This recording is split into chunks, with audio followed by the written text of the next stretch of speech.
The Curious Incident of the Dog in the Night Time, written by Mark Hudden. Christopher Boone is a 15-year-old boy with Asperger's syndrome. He loves mathematics and is very good at it, but he is not good at handling human beings. He loves lists, patterns, and the truth. He hates the colors yellow and brown and being touched. The story begins with Christopher finding the neighbor's dog killed with a garden fork and decides to investigate this murder. Much of the thematic is about justice, given that Christopher wants to solve the murder of Wellington. Honesty, lies, and deception are also topics in the book. The truth is very important to Christopher.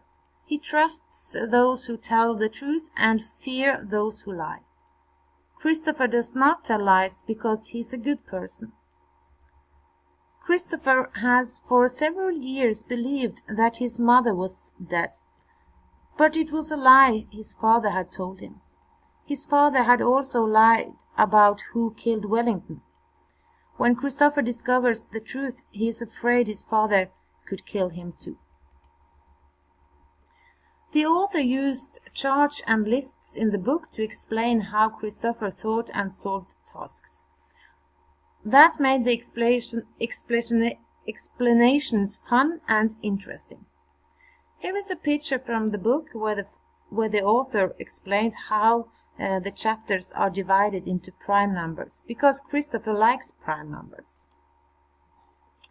I think the author has described the parents in a way that shows that both love Christopher very much and try to do what is best for their son. The challenges of having a child with autism are demanding and lead to many challenges as parents. The author shows that parents, like all parents, sometimes make wrong choices. In this book, the wrong choices have greater consequences for Christopher than it might have if he did not have autism. I think the author presents the parents this way to show the difficulty of raising a child with autism.